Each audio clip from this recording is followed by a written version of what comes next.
En Capital Radio, After Work, con Eduardo Castillo.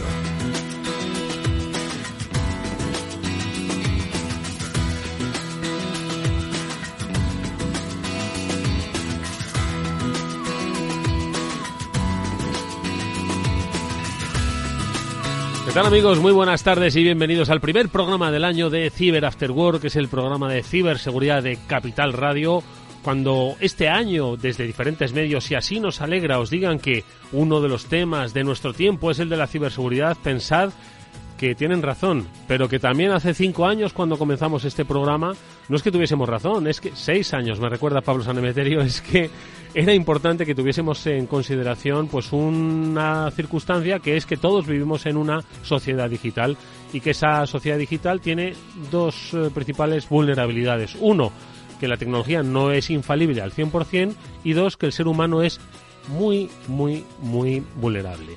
¿Por qué? Pues porque somos el principal factor de incidencias que se producen en las compañías y en nuestra propia vida digital, en nuestra vida financiera. De eso vamos a hablar hoy, porque arranca lamentablemente 2023 plagado de incidencias, que hablaremos siempre con los mejores especialistas, que son liderados por Pablo Sanemeterio y Mónica Valle, como bien dice Pablo, desde hace 6 años. Pablo, ¿qué tal? Muy buenas tardes. Muy buenas tardes, Eduardo. Pues con la misma energía que empezamos hace 6 años, hablando aquí de ciberseguridad, y yo creo que podemos poner un titular, y es que el timo la estampita saltó a Internet hace ya algún tiempo y seguimos cayendo. Y seguimos cayendo. Especialistas, gente formada, gente que lleva muchos años en redes sociales. No estamos hablando de falta de alfabetización digital. Seguimos cayendo pese a todo. Bueno, pues hoy comentaremos uno de los casos que quizás ha tenido más repercusión en los últimos días, que es el relativo a lo que le ha sucedido a un ciudadano que compartió su experiencia en redes sociales sobre una estafa de la que ha sido víctima, porque los estafadores suplantaron la identidad de su banco, que en este caso era ING. Lo hablaremos largo y tendido, y además también con una especialista en la materia, que es Ofelia Tejerina, pero, como digo, el otro referente de la información en ciberseguridad de este programa es Mónica Valle, a la que también saludamos. Mónica, ¿cómo estás? Bienvenida. Muy buenas tardes a todos, Eduardo, Pablo, a todos los que nos están escuchando. Un lunes más desde hace 6 años. ¿Cómo pasa el tiempo? Por cierto, Edu, 2024, que creo que has dicho 2023, y yo encantada de irme un año atrás. Exactamente, de restarnos uno. Pero no vaya a ser que los que nos estén escuchando digan, no, pero esto es un episodio repetido del año pasado. Bueno, pues 2024 empieza fuerte, porque no solo le ocurre a particulares, sino que también le ocurre a empresas, y en este caso ha sido la operadora de telecomunicaciones Orange la que ha sufrido un incidente del que luego también en la segunda parte del programa comentaremos los detalles, pues para, como decimos, pues aprender lecciones, ¿no?, sobre lo sucedido. Y luego lo que decía Pablo, el timo de la estampita es que él está al acecho, y cualquiera, los que llevamos un programa y los que no, podemos ser víctimas de ello. Luego lo hablaremos además con Fede Quevedo. Exacto, Fede nos va a contar un poco la historia que he vivido estas Navidades, que ha sido bastante curiosa, me la estuvo comentando y preguntando. A ver, la verdad es que cuando tienes un poquillo de experiencia huele, pero también os puedo contar la que me pasó cuando íbamos a Costa Rica. Cuando iba a Costa Rica sí, hace un par de meses, allí a tener un evento, que en el aeropuerto también tuve un intento de estafa a través del teléfono, y pues al final son distintas formas en las que te van a ir buscando el dinero. En este caso la estafa era un poquito menos sangrante, que ya no era como el caso del ING o el caso que nos contará Fede, pero al final no dejan ser mecanismos y trucos para sacarte el dinero. Bueno, pues de esos mecanismos y trucos vamos a hablar hoy. Espero que los que nos escuchéis lo difundáis a vuestro entorno, de la misma forma que compartís memes divertidos de Navidad. Compartid información útil, ¿vale? Y prevenir. Seguro que lo hacéis. Bueno, pues hacedlo todos los días, que aunque os llamen pesado, ¿vale? Y compartan el podcast del programa. Eso también, eso ya de paso, ¿vale? Bueno, pues de eso hablaremos en este programa. Lo dicho, del caso de Orange, el caso de esta estafa de suplantación de identidad de una entidad financiera, en este caso de ING, que le ha ocurrido a un ciudadano. Y hablaremos un poco también, pues oye, cuáles las circunstancias también legales a las que se puede acoger uno, si puede recuperar o no ese dinero, en fin, lo hablaremos con Ofelia Tejerina. Nosotros vamos a comentar pues también otras noticias breves que dan cuenta de cómo arranca este 2024, Mónica, 2024, que no se me olvida a lo largo del programa. Víctor Nieva nos va a dar paso a esas noticias a través de la sintonía que caracteriza la sección. ¡Vamos allá! Bueno, pues por cierto, hablaremos con Chimo Ortega próximamente, especialista de motor de Capital Radio, de las implicaciones legales, ¿no?, que van a tener ahora mismo los fabricantes a la hora de, pues oye, dotar de espacio seguro, ¿no?, o ciberseguro esas cosas que llevan 4 ruedas, un volante y un ordenador muy grande. Lo que llevábamos diciendo muchos años de que la seguridad industrial, la seguridad IoT y IoT, que tiene que tener unas mínimas pruebas de seguridad, creo que está llegando poco a poco. Y bueno, dimos la noticia también antes de final de año sobre Porsche, precisamente, y cómo retiraba uno de sus modelos emblemáticos por estos motivos de ciberseguridad. Efectivamente, porque la actualización era excesivamente costosa. Bueno, pues esto insisto que lo hablaremos. Yo lo decía porque el sector del automóvil tendrá que hacer sus pruebas y el sector financiero las va a hacer igualmente. Y es que, lo publicáis, Mónica, en BitLife Media, al parecer el Banco Central Europeo va a realizar una simulación de un ciberataque a gran escala para ver qué es lo que pasaría, pues eso, si de repente las entidades financieras de un país o de una organización como es la Unión Europea se ven afectadas. ¿Qué es lo que va a pasar? Por favor, que el ensayo les salga bien y sobre todo que no den al botón equivocado, Mónica. Efectivamente, pero para eso están los simulacros. ¿Cuántas veces hemos comentado ya la importancia en términos de ciberseguridad de lo que es la prevención, de la capacidad de poder detectar un ciberataque, evitar el ciberataque, pero también en el caso de que ocurra lo peor, saber reaccionar lo mejor posible, la respuesta, ¿no?, la resiliencia? Pues esto es un ejercicio que, como bien dices, está promovido por el Banco Central Europeo, que quiere ver esa resiliencia de las entidades bancarias europeas. Esto es importantísimo porque nos va a dar ese nivel de resistencia respecto a un ciberataque a estas entidades que además, como sabemos, son infraestructuras críticas, servicios esenciales para la ciudadanía que necesitamos, ¿no? Y bueno, pues la noticia destacada para nosotros es que hay 3 bancos españoles que han sido seleccionados para esta evaluación, para una prueba final con unos requisitos todavía más duros, que son en este caso el Santander, CaixaBank y Cajamar. ¿Por qué? Pues al Santander porque es un gran banco con muchas sucursales por toda Europa, CaixaBank también porque tiene mucha cuota de mercado en España, y Cajamar porque es una entidad de otro tamaño distinto, mediano, y así ven distintos tipos de entidades cómo responde cada una. Pablo. Pues ni más ni menos que, como bien dice el titular, el traslado de los test de estrés que siempre se han hecho financieros de los bancos al sector de la ciberseguridad, algo que es algo muy importante y muy relevante, ya que pues es una infraestructura crítica, como bien ha dicho Mónica, y a la cual le debemos, yo creo que es uno de los sectores tradicionalmente que más se ha preocupado por la ciberseguridad. Pero bueno, está bien también que el supervisor le haga estos test de estrés y pueda haber posibles fallas o posibles agujeros por los cuales se lleve nuestro dinero.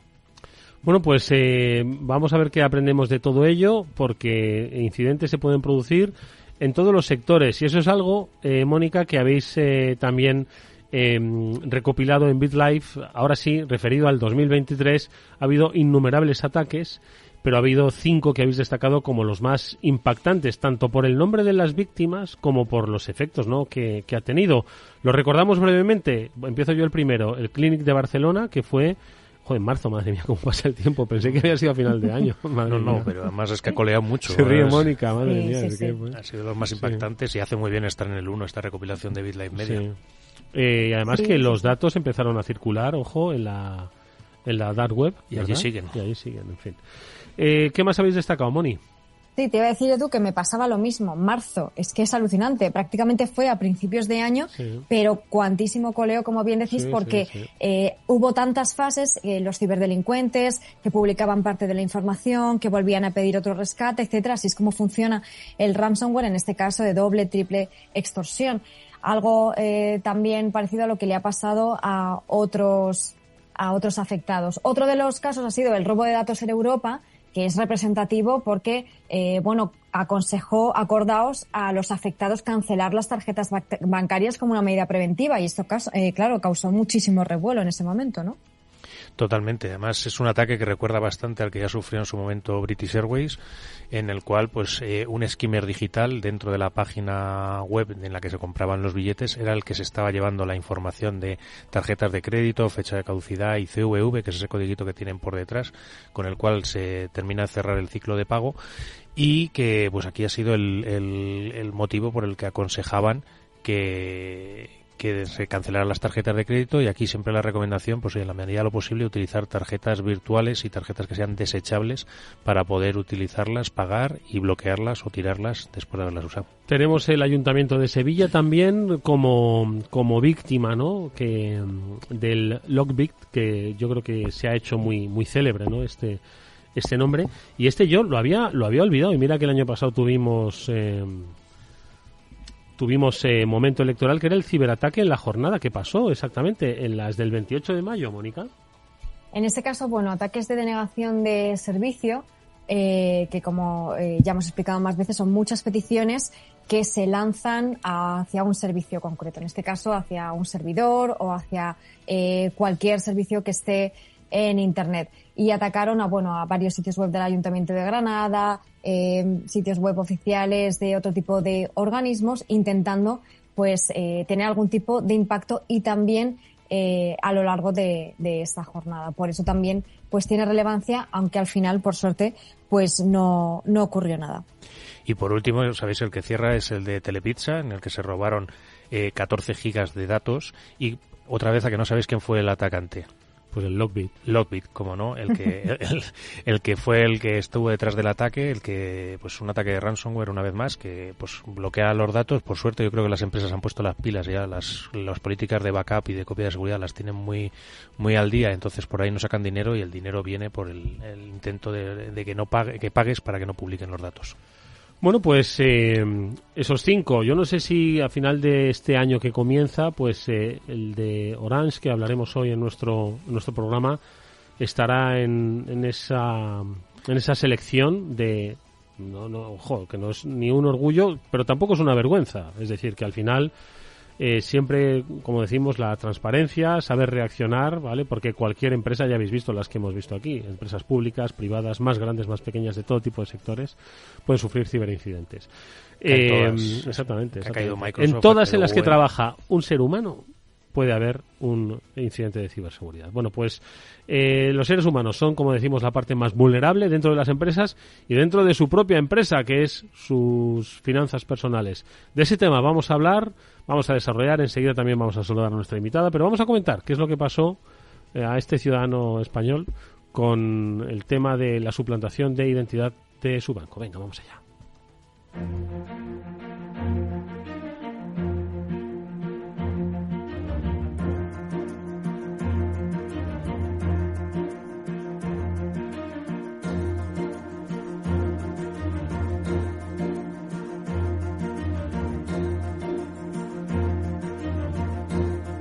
Bueno, yo lo vi en redes sociales, en medio de la Navidad, el 30 de diciembre. Lo vi publicado, me saltó porque un colega del mundo de la comunicación le retuiteó. No sé si le conocía, la verdad es que tenía que haberle puesto un mensaje. Pero bueno, dije, esto lo hablamos nosotros. A mí me saltó porque lo te retuiteaste tú. Claro, porque me llamó mucho la atención, ¿no? Entonces, contaba esta persona, que en Twitter es Miguel Ángel Sánchez. Estas navidades están siendo duras, nos han estafado y nos hemos quedado sin ahorros. Cuento esto públicamente por si alguien ha pasado por lo mismo y por si sirve para que el banco, en este caso ING, asuma, según él, su gran parte de culpa. Dice básicamente, lo vengo a reducir, a resumir, también me ayudáis, Mónica, Pablo, si se me escapa algún detalle, que le llamaron, estamos hablando ya de una llamada telefónica, una persona que se hacía pasar por el equipo de seguridad de ING para decirle que alguien había, lo que nosotros alertamos, ¿no? Que había habido una intromisión irregular y que le prevenían para que cambiase determinadas claves. Esta persona, este usuario, dice que le dio muchos detalles, muchos tips de seguridad, es decir, se ganó un poco la confianza inicial que todos tenemos a esa desconfianza, ¿no?, cuando nos asaltan de esta manera. Le dijo de seguir una serie de pasos para cambiar un poco las claves, ¿no?, y asegurar, por supuesto, el dinero. Y ante una sospecha inicial de este ciudadano, dijo, ¿cómo puedo saber que es usted ING? Dice que confirmó a través del internet que estaban llamando desde una oficina de ING con el teléfono que salía en pantalla. Bueno, vengo a decir un poquito más, y es que al final esa confianza, ¿no?, que que debió dar esta serie de datos, ¿no? Pues hizo pues que este ciudadano empezase a hacer las transferencias pues a un lugar indebido y al final se dio cuenta de que había sido víctima de una estafa. Lo he venido un poco a resumir de esta manera. Él se quejaba amargamente de que quizás ING tenía que asumir parte de culpa porque pues había un poco menos que utilizado pues esa identidad corporativa, ¿no? Y él pues en todo momento había pensado que podía ser ING. No sé, Mónica, Pablo, si me dejo algún detalle. Bajo mi punto de vista no te dejas mucho, no te dejas prácticamente nada, lo has contado muy bien, lo has resumido muy bien. El punto, cuando yo comentaba esto con mis conocidos y con mis familiares, el punto que yo creo que a todo el mundo les sorprendía es primero esos tips de seguridad que les da para ganarse la confianza, que es algo habitual, no es lo que les sorprendía, sino ese detalle de te estoy llamando desde la oficina del banco, en el cual yo les digo, pues que manipular el número desde el que te están llamando, que te lleguen SMS desde el número que te están que es el número de tu banco, es algo entre comillas relativamente trivial y se ha visto bastante. O sea, cuando de repente te llega de correos o de tal, ¿no? Dices, viene con el enlace, el número ahí en ese hilo de SMS, quizás en las llamadas no lo habían visto tanto, pero a la hora de llamarte, el que el número de teléfono sea el origen no es garantía de que realmente te estén llamando de ahí. Pues de ahí que siempre el consejo sea, vale, muy bien, dame tu nombre, cuelgo y llamo yo a la oficina. Es la única forma en la que te asegura realmente 100% que estás contactando con la oficina. O sea, ese cortar la llamada y volver a llamar tú es algo que tenemos que instaurar un poco en toda la mente de la ciudadanía para protegerse frente a estos ataques, porque si no va a ser bastante complicado. Mónica. Totalmente, sí. Edu, lo has explicado perfecto y además es que has dicho la clave, ¿no? Que es la confianza. Ese delincuente, ese estafador se ha ganado la confianza de esta persona y además estaba escuchando yo esta mañana una entrevista que le hacían a Miguel Ángel, a la víctima, y explicaba que es que estaba caminando tranquilamente por la calle con su mujer y de repente recibe esta llamada y claro, pues se ponen nerviosísimos, ¿no? Como cualquiera de nosotros si te hacen una llamada que aparentemente es del banco, efectivamente su mujer empezó a comprobar el número y vio que era de la oficina de la calle O'Donnell, o sea, todo parecía cuadrar. ¿Pero qué les falló? Pues esa pequeña inocencia que seguimos teniendo los usuarios, que tanto lo decimos que cuando se trata de temas online, de internet, pues seguimos picando un poco, ¿no? Y también que en cuanto nos dan un par de datos fiables, pues ya caemos del todo. ¿Qué ha pasado aquí? Que lo más probable es que esta persona en otra ocasión haya sido víctima de un ataque de phishing, por ejemplo, en la que había un formulario, imaginémonos, un SMS en el que le pedían datos de su cuenta bancaria. Él dio los datos de la cuenta bancaria, pero no llegó a la persona o a la entidad que él creía, llegó al delincuente y ese delincuente lo ha utilizado para hacer esta estafa tan sofisticada que realmente lo es. Pero como bien decía Pablo, la clave está en desconfiar un poco. Hablándolo también estos días con allegados, les decía, lamentablemente la desconfianza es lo único que nos puede salvar de este tipo de casos. Había un punto dentro del tuit también que comentaba, yo creo que llegaba un momento, pues eso, que le estaba agobiando con que estaban llevándose el dinero de su cuenta y él en ese momento dice, pues oye, pues en lugar de estar en mi cuenta, se la pongo a la cuenta de mi mujer, lo traspaso ahí los fondos a la cuenta de mi mujer, si no me acuerdo mal, y claro, ahí ya está seguro. Y él ahí... El mal otra vez tuvo un momento de brillantez maligna, de decirle, no, que a tu mujer también le están tocando por ahí el dinero, mándamela a una cuenta segura. No hay cuenta segura en el banco. O sea, el banco si quiere bloquear la cuenta, la puede bloquear. No necesita que le transfieras el dinero a una cuenta segura. Pero son estos pequeños matices, estas pequeñas cosas las que te llevan... Anda tú por la calle con tu mujer donde te dan datos... los hijos, empiezas a dar momentos de estrés, sobre todo, se intentan llevar un momento de estrés muy importante para que no pienses y no razones. Ay, Dios mío. Ofelia Tejerina es presidenta de la Asociación de Internautas, es abogada especialista, sabe mucho en ciberseguridad. Es un gusto tenerla con nosotros en este inicio de año. Ofelia, ¿cómo estás? Buenas tardes. Mute. No sé, Ofelia, si nos estás escuchando o tal vez tengas el micrófono muteado. En cualquier caso, vamos a intentarlo de nuevo. Hola, Ofelia. Sí, hola. Hola, Ofelia. Ahora, nos estaba oyendo Veo perfectamente. Que, pese al cambio de año, hay cosas que no cambian. Y eso me gusta saberlo. Que el muteo del micrófono a ti y a todos nos pasa. Bienvenida, Ofelia, ¿cómo estás? Creo que se empezaba a pensar que estaba craqueado el sistema, ¿eh? Seguro. Oye, nos has estado escuchando, contadme. no sé qué te parece el caso, el tema. Sí. A ver, ¿cuál es un poquito tu opinión, reflexión y consejo? Bueno, pues mira, el consejo es un poco lo que habéis estado dando. Lo primero es la desconfianza, pero es verdad que te pilla por la calle, te mete un susto que no veas y lo primero que quieres es que se reaccione. Y claro, si en ese momento, en vez de decir, haz todo lo que me estás diciendo, simplemente dice, bloquee las cuentas. Bloquee las cuentas. Si eso es ING, puede bloquear las cuentas. No necesita absolutamente nada más.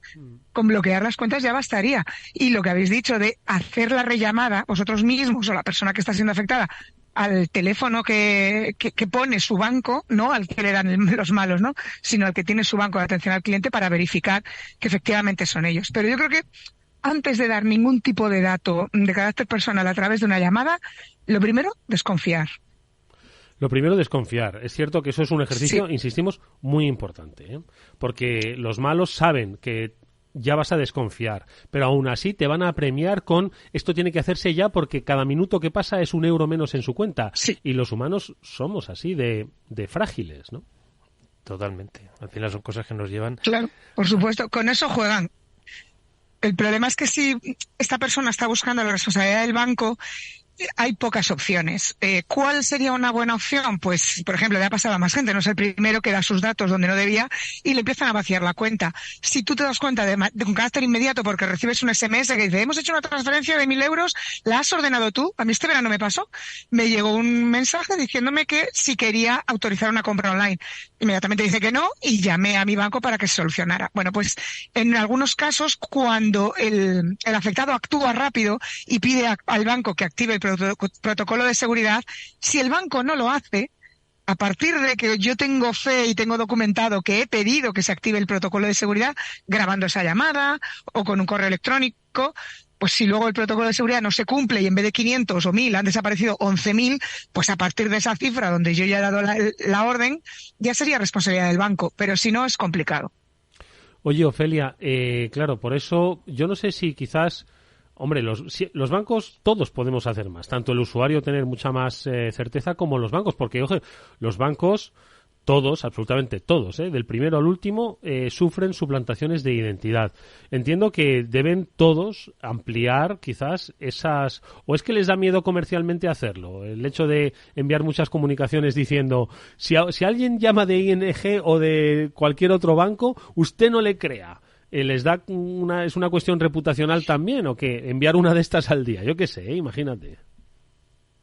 Bueno, a ver, puede ser cansino para nosotros, pero es que están intentando protegernos. Y yo, desde luego, si soy el banco, tengo muy claro que mi reputación va a ir a peor si sale gente como el caso del que estamos hablando, diciendo lo que ha pasado y queriendo echar la culpa al banco. Por lo tanto, el hecho de que nos informen continuamente no creo que suponga un problema para la reputación. Y nosotros, que cada día vemos noticias de esto, deberíamos estar agradecidos. Y una cosa, es que todavía no ha empezado lo gordo. Porque empezamos con las clonaciones de la voz de los usuarios y que te está llamando alguien que conoces, que te ha dicho que te ha pasado esto. Y nosotros, por ejemplo, estas Navidades ya hemos tenido la conversación de clave, palabra familiar, por si acaso dudamos de si el que nos está hablando es una persona o una inteligencia artificial. Entonces ya tenemos una serie de palabras clave para poder preguntar y asegurarnos de que quien nos habla es alguien de confianza. O sea, lo que nos están pidiendo muchas veces esas agencias de securización de nuestros domicilios y residencias, lo vamos a tener que utilizar en nuestro día a día, hasta ese punto, ¿eh? Es que el nivel de clonación... Sí, es que se vienen tiempos muy complicados. Se viene algo muy complicado y donde debemos estar en máxima alerta.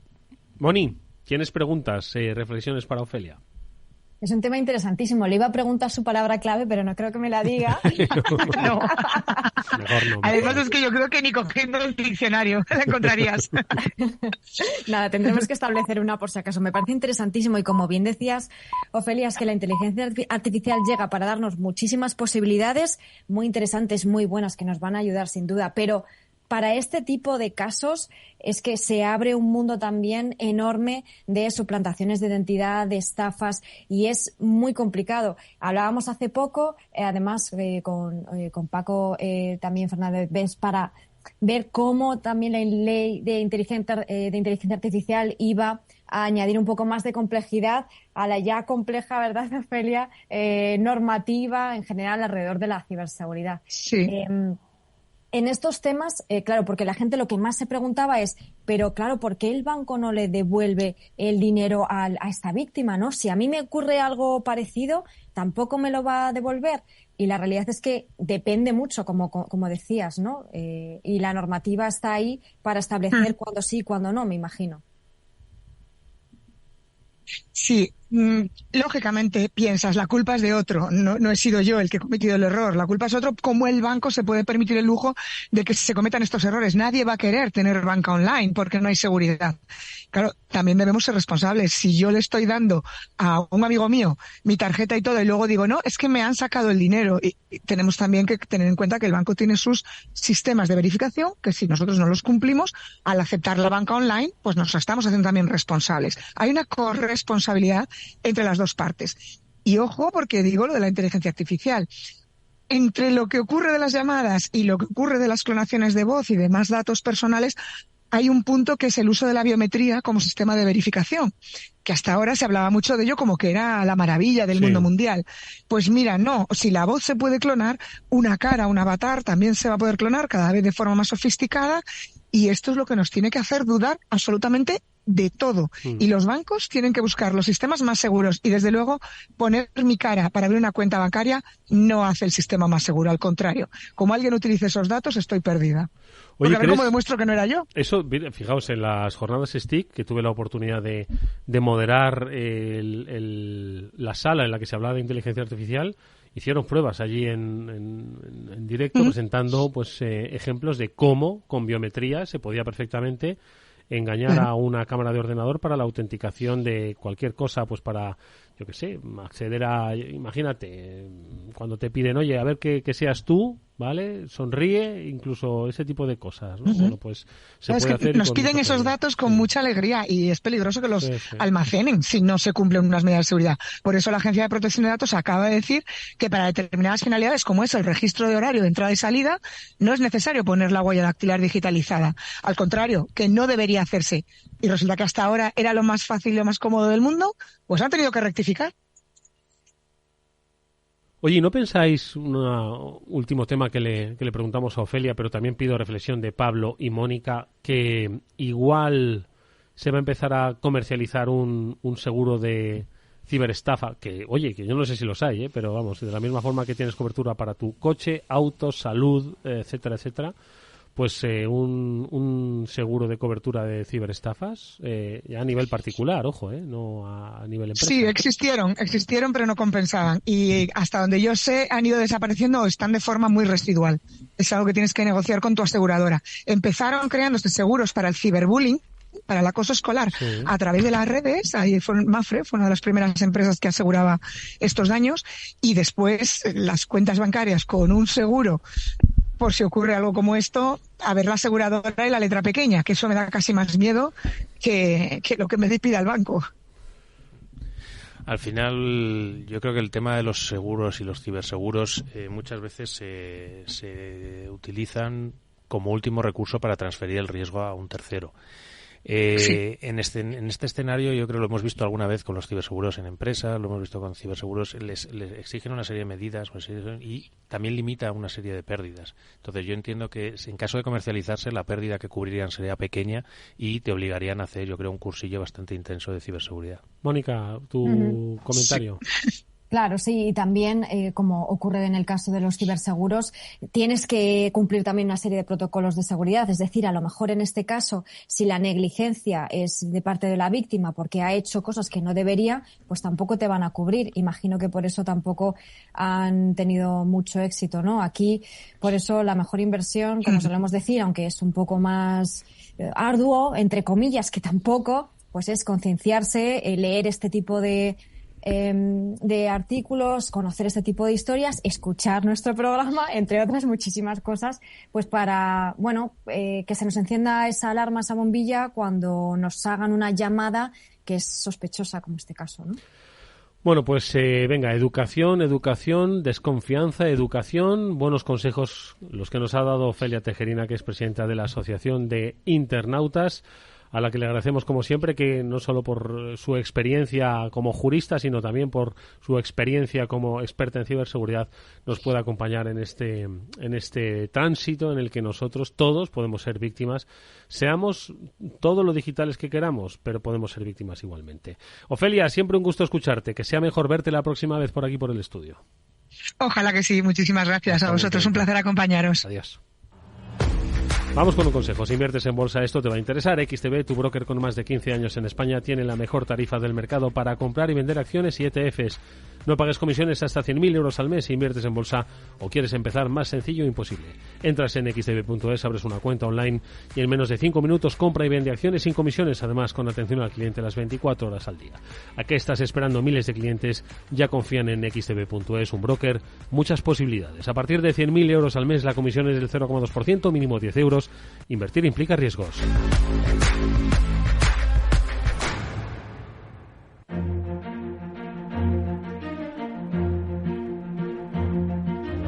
Cualquiera puede ser víctima. Nos contaba Pablo que de camino a Costa Rica, precisamente a participar en un foro de ciberseguridad, ¿qué te pasó? Pues me pasó que justo antes de coger el avión me llamaban de la compañía eléctrica con una oferta muy buena, porque si no me suscribía me iba a subir la luz un 20 y tantos % a partir de enero y que tenía que cogerlo ya o sí ese día. Entonces, bueno, ya te entra la presión, tal. A mí una de las cosas que me hizo sospechar es que era una compañía que no era la que en teoría tenía yo, pero ya llega el momento que te hacen dudar de, joder, pues será la suministradora general, son las suministradoras, será no sé qué. Ya te pierdes un poco en esa mare magnum y estás a punto de coger un vuelo. No tienes mucha más margen y llega el momento, entonces pues bueno, más o menos dice, bueno, pues vamos a empezar el proceso. Entonces en eso que empieza el proceso y te dice, bueno, te va a mandar un SMS, tienes un enlace, te tiene un código, me lo tienes que dar. Allá fue el momento en el que ya me saltaron todas las alarmas y dije, una leche, yo no te doy nada. O sea, si estoy que quiero cambiar esto, pues lo cambiamos, o me suscribes el contrato, me renuevas el contrato, pero no te tengo que dar nada. Ese fue el momento un poco para mí en el cual me hicieron saltar las alarmas y ya directamente colgué y dije hasta luego. ¿Qué hice luego? Llamar a la compañía en cuestión, que decían que era yo, su cliente, y ellos mismos me dijeron, no, tú no eres cliente nuestro ni tienes contrato con nosotros, con lo cual, bueno, ya un poco después me di cuenta un poco de por dónde venía la estafa, que básicamente pues son empresas que se dedican a vender estos cambios de compañía o comprar estos que consigan que te cambies de compañía, donde antes te hacían una oferta, ahora ya directamente te meto presión para que te cambies para las bravas. Pablo Sanemeterio es un experto en ciberseguridad. Imaginad a alguien que no es un experto en ciberseguridad, como puede ser vuestra hermana, vuestra madre, vuestro padre, vuestros hijos de 18 años. Sí, ya te digo yo que sí. ¿No? ¿Qué es lo que ha pasado, Fede? Con mi hijo, pues un intento de sexting que tuvimos que acabar en la comisaría de la Guardia Civil, porque le querían, obviamente, pues hizo lo que no hay que hacer en estos casos, pero a los 17 años pues no tienes todavía la suficiente conciencia para saber lo que estás haciendo. Envió lo que no tenía que enviar y luego le pretendían extorsionar a cambio de no difundir las imágenes, ¿no? ¿Esto te llega a través de las aplicaciones de mensajería, de cualquiera? En este caso a él le fue por un chat, una aplicación de un chat de grupos. Esto, claro, este es un problema entiendo que es un problema grave para los jóvenes, ¿no? Sobre todo para los adolescentes, ¿no? Que están siempre buscando en las redes sociales el tener más amigos, más gente con más tal. Entonces, bueno, pues una chica ligó con él. Una una supuesta, sí, porque luego nunca es una chica, siempre es un tipo que está en no se sabe dónde, ¿no? O no, una tipa, me da igual, quiero decir, pero suelen ser mafias, ¿no? Te extorsionan hasta el límite, ¿no? Y en su caso, lo que sí nos dijo, y me pareció muy interesante, y me parece muy interesante destacarlo, nos dijo la Guardia Civil cuando fuimos a la denuncia, es que lo más importante era el paraguas que él había tenido en todo momento familiar, porque hay muchos jóvenes, muchos adolescentes que no tienen ese paraguas y que lo pasan realmente mal, hasta el punto de tener verdaderos problemas de salud mental y algunos incluso llegar a quitarse la vida. No querer comentarlo por vergüenza, por lo que fuere, ¿no? Eso es. En su caso fue lo primero que hizo, fue cuando empezó el problema, fue decírmelo a mí y obviamente cómo actúas en estos casos, pues intentando tranquilizarle y desde luego no riñéndole ni esto, porque al final 17 años hemos tenido todos, ¿no? Y que la soledad es muy mala para estos problemas, vas generando una bola muy grande tú solo y te vas metiendo tú solo más en el pozo. Eso es. Pero bueno, hay que denunciarlo siempre, nunca caer, porque además este tipo de redes de extorsión lo que aprovechan estas circunstancias, si caes es en que te van a seguir extorsionando, con lo cual nunca hay que caer, porque al final, aunque ellos te dicen que van a difundir, nunca difunden. Fede, cuando le tratan de extorsionar, ¿le piden dinero, le piden bitcoins? Dinero. Bizum, sí. De hecho, como yo cogí la cuenta y le amenacé, le dije, voy a ir ahora mismo a la Guardia Civil, como no dejes en paz a mi hijo. Él en la Guardia Civil le dijo, pídele el número de teléfono para mandarle el Bizum, claro, para intentar ver de dónde estaban, ¿no? Pero yo creo que ellos se dieron cuenta y no se lo mandaron, y entonces fue cuando le amenazaron yo al final pues tengo soy muy público, pues dieron conmigo y le amenazaron con que me iban a hacer a mí no sé qué y tal, estas cosas. De eso le puso a él más nervioso, tuvimos que volver otra vez a la Guardia Civil con esas amenazas para ampliar la denuncia y esto, pero un desastre, en fin. Un día de Reyes chulo. Pablo lo sabe porque le llamé, le dije estoy aquí en la Guardia Civil contando. Y claro, es que Fede apuntaba una cosa, también te lo pregunto a Mónica, ¿no? Que son estos chats grupales donde hay miles de personas que no se conocen siquiera entre sí. Lo hemos visto con el caso de compartir contenidos pornográficos donde había muchos menores, pero que los habían metido a muchos de ellos sin querer, o vamos, sin solicitarlo ni mucho menos, les habían agregado a grupos enormes de WhatsApp donde había miles de personas. ¿Esto qué está pasando con esto? ¿Por qué se está generando esto? Pablo, Mónica. Pues yo creo que es un poco se juntan dos cosas, ¿vale? A ver, los malos son malos, pero principalmente son muy listos y aprovechan mucho las circunstancias que hay sociales. Están muy al día de qué es lo que ocurre en esas circunstancias sociales. Entonces, yo creo que ellos mismos, quizás ni siquiera los malos son los que generan estos chats o estos grupos de mucha gente. Los aprovechan, tratan de estar dentro y tan pronto te llega uno de los grupos que es los que se llaman Pablos, son los más guays y hay que estar en el grupo de los Pablos, como que, pues oye, tiene que el grupo, como decís, de intercambiar. Y que también, pues yo creo que también cambia un poco la forma de relacionarse y la forma de sociabilizar que teníamos antes nosotros, sin tanto teléfono y sin tanta internet, a la forma que tienen ahora los jóvenes, que es mucho más intensa en redes sociales y en tecnología. Mónica. Desde luego, bueno, lo primero, lamentar la situación que habéis sufrido, Fede, y también agradecerte por contarlo, porque estas situaciones, el hecho de que la gente lo pueda escuchar, que se pueda normalizar y por supuesto la manera pues maravillosa que habéis tenido de afrontarlo, ¿no? Con esa confianza, por supuesto, denunciar ese paraguas familiar que sin duda es fundamental, ¿no? Así que gracias de verdad. Y en cuanto a este tipo de grupos de WhatsApp, pues bueno, yo creo que desde el inicio de Internet, con todos los foros y demás, siempre ha habido tendencias a crearse, a generarse pues foros de discusión y lógicamente pues adolescentes jóvenes son los más proclives a utilizar este tipo de herramientas o de servicios de mensajería más masivos, ¿no? ¿Que estén creados o no por los malos? Bueno, lo que sí que hay que tener en cuenta es que, claro, a veces no nos damos cuenta, más jóvenes o menos jóvenes, de la información que estamos dando a través de Internet. Yo me estaba fijando, y precisamente estas últimas semanas en Instagram, seguramente en TikTok también, a veces también por Twitter, pero bueno, en general en las redes sociales, hay distintas tendencias que se hacen virales, ¿no? Lo típico, esto es viral. Pues había una tendencia de que en Stories la gente publicaba una fotografía que se iban pasando entre ellos, que era esto o lo otro, this or that. Seguro que la gente joven que me está escuchando sabe de lo que hablo. Entonces es como un listado de ¿tienes iPhone o Android? ¿Te gusta la playa o la montaña? ¿Eres de esto o de lo otro?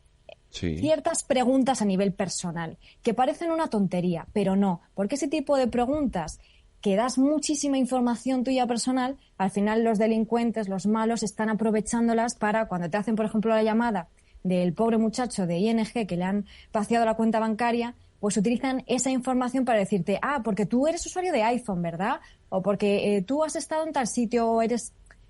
Y al final esa información que damos, tan personal, es la que se está utilizando. Y es lo que tenemos que concienciarnos de no dar y ayudar también a los más jóvenes a que no la den, para que luego tampoco se utilice contra ellos en otro tipo de estafas, ¿no? Sí. En eso a mí me recuerda, por un lado, a las cadenas de correos que se hacían hace ya mucho tiempo, los que somos ya mayores, nos acordamos de ellas, pero es que Fede, además, el pobre hombre ha tenido también otro caso de estafa. Estas Navidades, este intento de estafa. Este ha sido un intento, porque yo me di cuenta rápido, ¿no? Quiero decir, bueno, no tan rápido, me di cuenta cuando... yo le llamo la estafa del amor, ¿vale? Te pilla en un momento de especial vulnerabilidad, yo de hecho me acaba de separar, tal, y una chica contacta contigo por Instagram, en principio como algo absolutamente inocente, ¿no?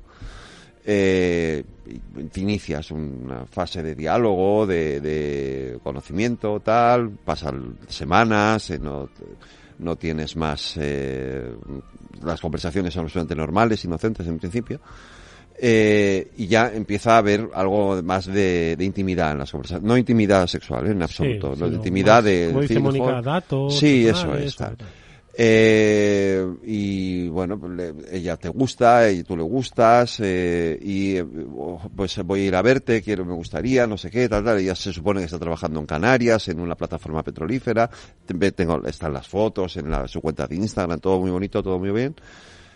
Me salto la parte de la compra de la casa, dice que que su padre es español, quiere comprarse una casa en Madrid, le ayudo, ¿vale? Supuestamente a comprar la casa, cuando me doy cuenta de que esto no tiene buena pinta, paralizo el tema de la casa, y entonces me dice que me necesita para enviar dinero a una agencia a través de Western Union, y que entonces me da las claves de su banco para que yo haga una transferencia a mi cuenta y desde mi cuenta poder ingresar ese dinero en una agencia.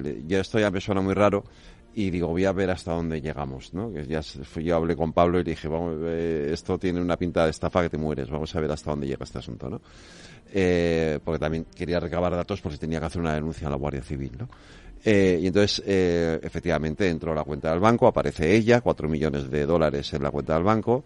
Me dice que me haga una transferencia de 6.000 euros. Yo me hago la transferencia de 6.000 euros, nunca me llega esa transferencia. El banco le tengo que pedir al banco unas claves, el banco me las envía, me hago la transferencia, por supuesto el dinero no llega jamás, pero en ese no llega el dinero, ella tiene mucha prisa en que yo pague a la agencia. Entonces me dice, adelántalo tú y luego yo te lo devuelvo con intereses. Y le digo, sí, hombre, hasta aquí podríamos llegar, creo que va a ser que no.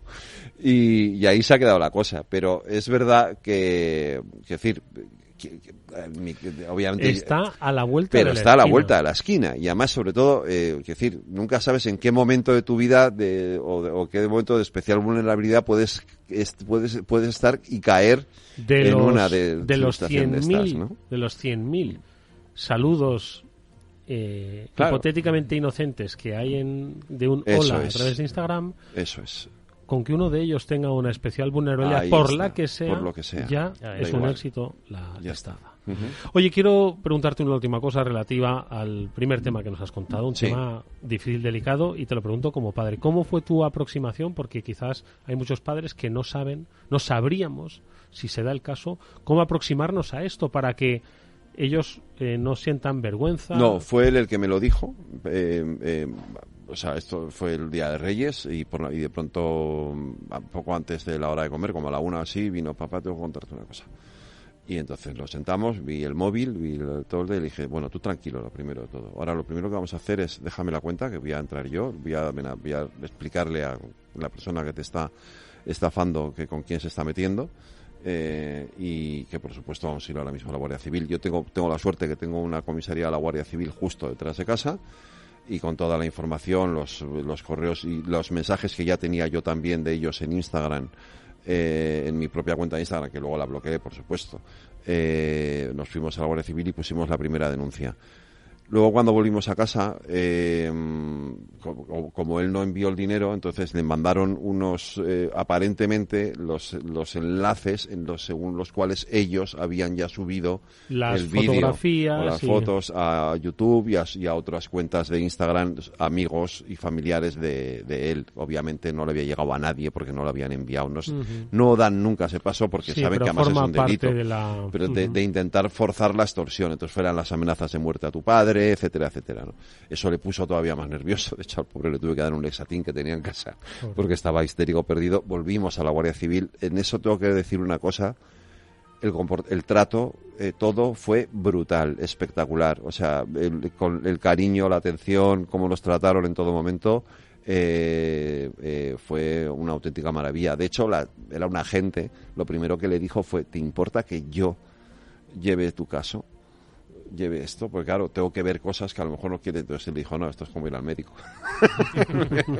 Ya estarás más que acostumbrada a ver estas cosas. Y pues sí, la verdad.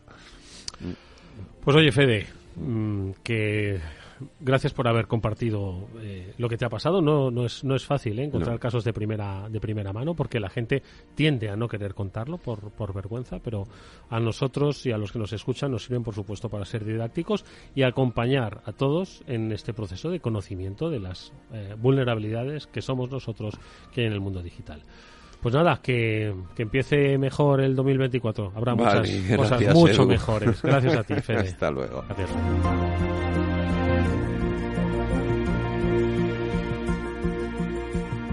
En Capital Radio, After Work, con Eduardo Castillo. Le pasa a ciudadanos y le pasa a empresas. Uno de los casos que posiblemente van a marcar el inicio del año ha sido el ciberataque que sufrió lo diremos, la compañía de telecomunicaciones Orange.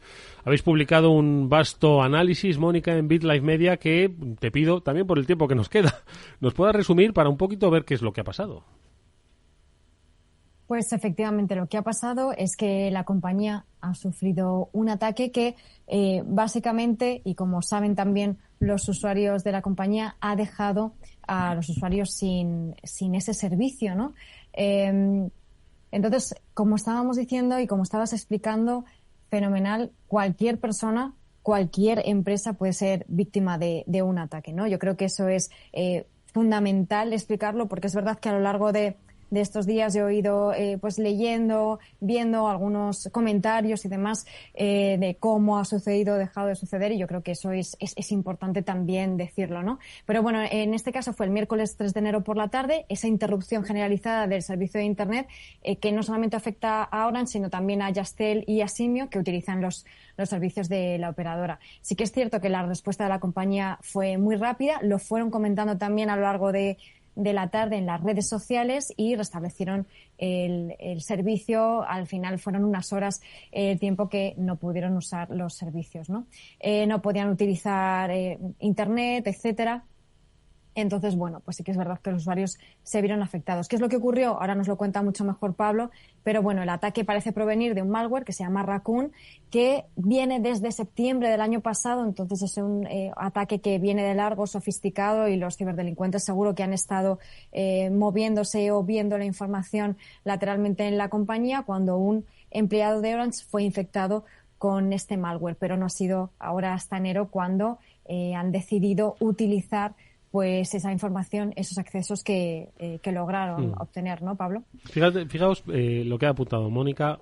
Un empleado hace tiempo, pues por vete a saber qué correo electrónico abrió, que ni lo percibió él ni la propia compañía, estaba allí alojado y se ha disparado. Pablo. Bueno, hay que recordar un poco el usuario. Esto fue el ataque, básicamente, por comentarlo un poco rápido, ¿vale? ¿Os acordáis? Hubo un momento en el que Facebook también empezó a desaparecer de Internet hace un año, ¿os acordáis? Uh-huh. Eso fue culpa de hay unas tablas en las que se enruta el tráfico en Internet que son las que permiten pues que se vayan conectando los distintos nodos de Internet, ¿vale? En estas tablas lo que hizo Facebook accidentalmente fue borrarse de Internet. El solito fue desapareciendo y fue borrando esas rutas, y el problema muchas veces es que estas rutas se vuelven a poner de forma más lenta, ¿vale? Es el protocolo que se llama PGP, ¿vale? ¿Qué ha ocurrido esta vez? Pues bueno, que estas rutas o estos direccionamientos IP, que son los que tiene cada empresa, que se los asigna una organización, hay 5 organizaciones que te asignan estos grupos de direcciones, se gestionan dentro de una cuenta, y esa cuenta que tiene Orange como propietario de las direcciones y de cómo se tiene que acceder estaba protegida, no tenía segundo factor de autenticación, que siempre hablamos que es algo básico que tiene que haber en cualquier cuenta, y además la contraseña era ripeadmin, por lo que cuenta el atacante incluso. Dice que en algún tweet, está la parte del malware también, en algún tweet yo he llegado a leer también que comentaban que estaba liqueado en alguna de estas fugas de información que se hace a veces, pero vamos, sea por lo que fuera, el atacante consiguió la contraseña que era ripeadmin, que es algo tremendamente trivial que no puede estar como contraseña, y además había una ausencia de segundo factor de autenticación, que es este SMS o algún codiguito que te piden. Con eso que hizo el atacante, lo mismo que le pasó a Facebook. Lo que hizo fue poner un protocolo de autenticación y decir, oye, todo este rango tiene que estar, lo puso apuntando a un ISP lituano, me parece que fue, y lo que ocurrió es que a partir de ahí todo el mundo rechazaba las direcciones IP de Orange, y con lo cual todos los clientes de Orange se quedaron aislados de Internet y no podían conectar con el mundo, porque esta persona había modificado esas tablas. Una cuenta tan poderosa tiene que tener unas medidas de seguridad acordes al nivel que tiene. Oye, ¿y consecuencias? ¿Cómo está la cosa? ¿Cuál un poquito ha sido la reacción y la solución? 2 minutos nos quedan.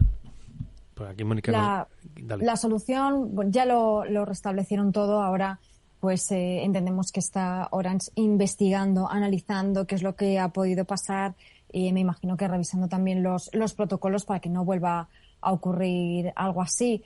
Lo que ha sido también llamativo es que, bueno, pues el ciberatacante que supuestamente logró acceder a esa cuenta de Orange, pues fue publicando en Twitter, en X, pantallazos que mostraban información de la cuenta, cómo había accedido, el nombre de usuario y demás. Y eso pues yo creo que es lo que más ha podido afectar a nivel de reputación, y también, bueno, pues que los usuarios también pedían, aunque yo creo que es ínfimo, pero bueno, la devolución del importe, de la cuota de abono, en fin. Por un par de horas tampoco me parece. Por un par de horas normalmente no está recogido, o si está recogido vas a recibir la parte proporcional a todas las horas de un mes. Bueno, que esto es lo que ha pasado. Tened mucho cuidado. Os lo iremos un poco contando y dando buenos consejos de la mano de expertos como Pablo San Emeterio y Mónica Valle. Hoy nos acompañó Ofelia Tejerina en este Cyber After Work. Gracias, Pablo. Gracias, Mónica. Nos vemos la próxima semana, que por cierto vendrá Google por aquí, ¿no? Exacto.